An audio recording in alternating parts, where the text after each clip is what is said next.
Hello welcome. तो आज इस वीडियो में हम अध्याय 6 यानी कि ऊतक का लेक्चर नंबर 2 देखने वाले हैं। लेक्चर नंबर 1 में हमने पौधों के जो ऊतक होते हैं उनके बारे में पढ़ा था।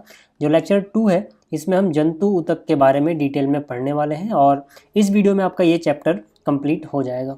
ठीक है, तो चलिए शुरुआत करते हैं इस लेक्चर की। जैसे कि मैंने आपको कहा यहाँ पे हम जंतुओं के ऊतक के बारे में पढ़ने वाले हैं। तो पहले समझते हैं जंतु ऊतक का क्या मतलब है। तो जाहिर सी बात है वो ऊतक जो जंतुओं में पाए जाते हैं यानी कि जानवरों में पाए जाते हैं उनको हम जंतु ऊतक कहते हैं। ठीक है ना, आपको याद रखना है कि जो मानव है वो भी एक तरह का जंतु ही है। ठीक है ना, तो मतलब यहाँ पे हम जंतुओं के ऊतक के बारे में पढ़ेंगे। अगर आपसे कोई पूछे कि जंतु ऊतक किसे कहते हैं तो आप सिंपली बोल सकते हो जंतु ऊतक जानवरों में पाए जाने वाले ऊतक को कहते हैं।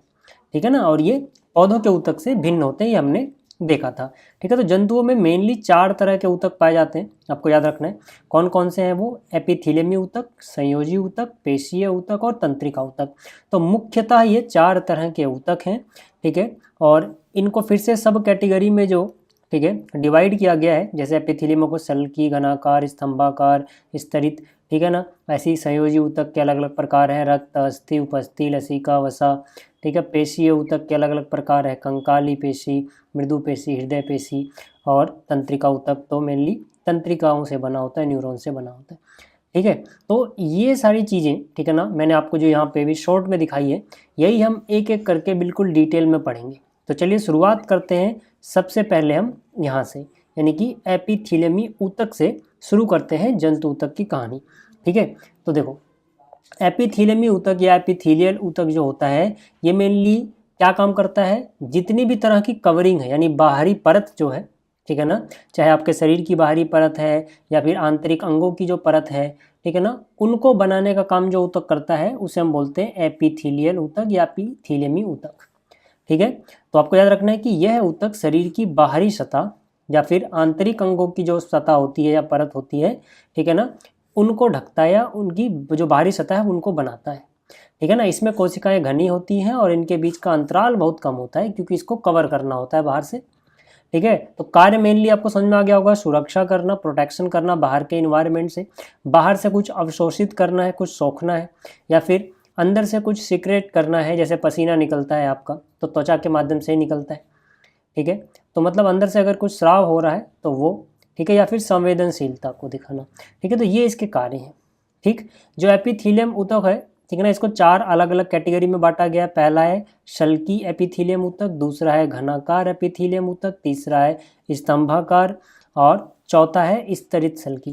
ठीक, तो एक एक करके इनके बारे में बात करते हैं। देखो, जो शल्की एपिथेलियम ऊतक होता है यह पतली और चपटी कोशिकाओं से बना होता है। ठीक है, जैसे जो रक्त वाहिकाओं की परत होती है वो शल्की एपिथेलियम ऊतक से बनी होती है।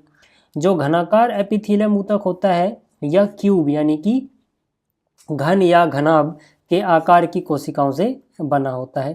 ठीक है, यह गुर्दे की नलियों में पाया जाता है।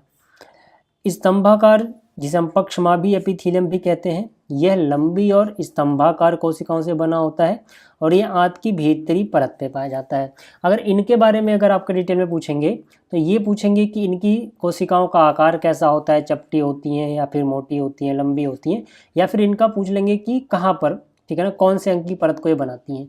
तो आपको याद रखना है कि रक्त वाहिकाओं की जो परत होती है वहाँ पे शल्की एपिथेलियम होता है, गुर्दे की जो नलियाँ होती हैं वहाँ पे घनाकार एपिथेलियम होता है, आंत की जो भीतरी परत बनती है वहाँ पे स्तंभाकार यानी पक्षमाभी एपिथेलियम होता है। तो ये सारी चीज़ें आपको याद होनी चाहिए। इस तरह से जो स्तरित शल्की है इसमें, ठीक है ना, छोटी बाल जैसी संरचनाएं होती हैं। ठीक है, जो पदार्थ को एक दिशा में ले जाने में मदद करता है।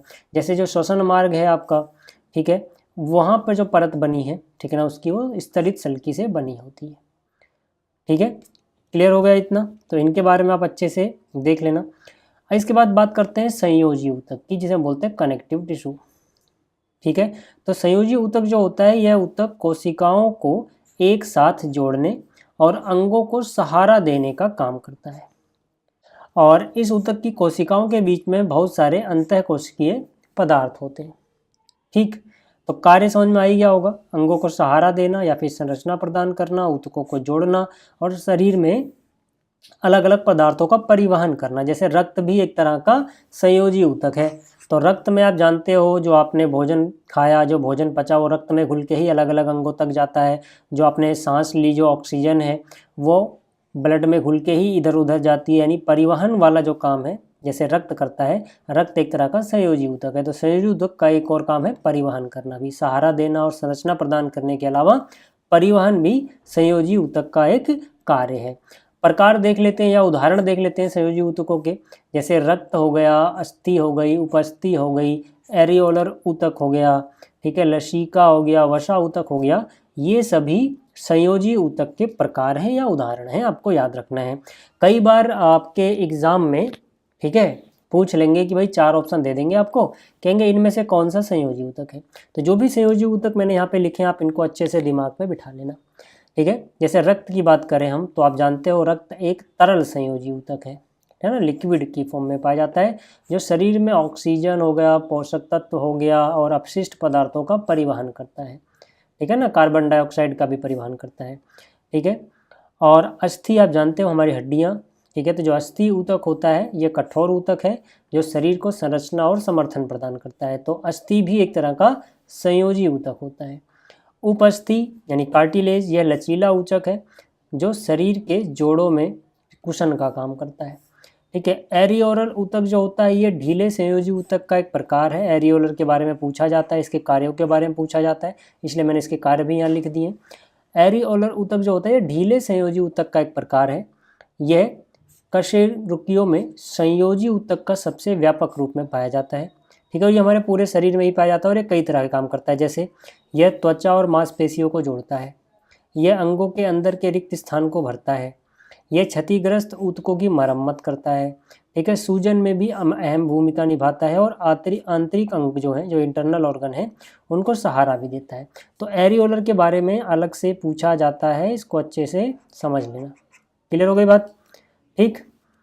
इसके बाद लसिका क्या है, ठीक है, ये क्या काम करता है, ये प्रतिरक्षा तंत्र में प्रमुख भूमिका निभाता है, ठीक है ना, जो इम्यूनिटी सिस्टम होता है, ठीक। और शरीर के विभिन्न हिस्सों में तरल पदार्थ का ये परिवहन भी करता है। वसा ऊतक जो होता है इसे एडिपोज टिश्यू बोलते हैं। यह शरीर में वसा जमा करता है और ऊष्मा को बनाए रखता है, ठीक।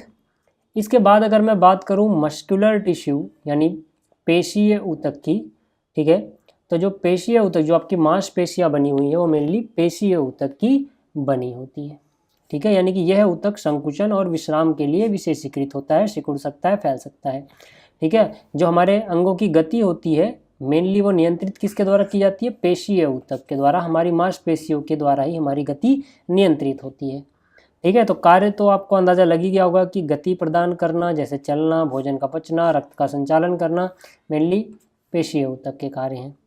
प्रकार की अगर मैं बात करूं तो कंकाल पेशी, ठीक है, जिसे हम रेखित पेशी भी कहते हैं, ठीक है, यह मांसपेशी हड्डियों से जुड़ी होती है और स्वैच्छिक गति के लिए जिम्मेदार होती है। इसकी कोशिकाएं आपको याद रखनी है कि लंबी होती हैं और रेखांकित होती हैं और बहुनाभिकीय होती हैं, एक से ज़्यादा नाभिकीय कोशिकाएं होती हैं इसमें, ठीक है। इसके बाद चिकनी या आरेखित पेशी आती है। यह मांसपेशी आंतरिक अंगों की दीवारों में पाई जाती है, ठीक है ना, यह मांसपेशी और आंतरिक अंगों की दीवारों में पाई जाती है और ये अनैच्छिक गति को, यानी जो हमारे नियंत्रण में नहीं है, उसके लिए जिम्मेदार होती है।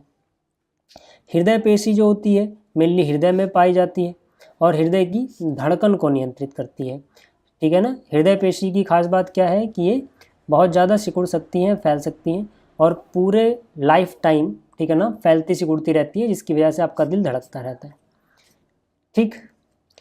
इसके बाद आता है तंत्रिका ऊतक। तंत्रिका ऊतक मतलब जो हमारा नर्वस सिस्टम है, जिससे सूचना एक जगह से दूसरी जगह पहुंचती है। तंत्रिका ऊतक से ही आपका पूरा जो दिमाग है वो बना हुआ है, आपका मस्तिष्क, ठीक है। तो संरचना क्या होती है, यह तंत्रिका कोशिकाओं से बना होता है। तंत्रिका ऊतक किससे बना होता है, तंत्रिका कोशिकाओं से बना होता है, जो तंत्रिका तंत्र का मुख्य भाग होते हैं। कार्य का है सिग्नल पहुँचाना, संचार करना। मेनली इनका कार्य क्या है कि जो भी हमारा, ठीक है ना, संचार सिस्टम है हमारी बॉडी का, सूचनाएं एक जगह से दूसरी जगह जो पहुंचती हैं वो मेनली तंत्रिका ऊतक के द्वारा ही पहुंचती हैं। मुख्य घटक इसमें न्यूरॉन होते हैं। न्यूरॉन मतलब तंत्रिका कोशिकाएं होती हैं, ठीक है। इसके अलावा ग्लियाल कोशिकाएं, ये सहायक कोशिकाएं होती हैं जो न्यूरॉन्स को पोषण और संरचना प्रदान करती हैं, ठीक है। इतनी बात क्लियर हो गई। तो ये सारी चीज़ें थी, ठीक है ना, जो आपको इस चैप्टर में पढ़नी थी।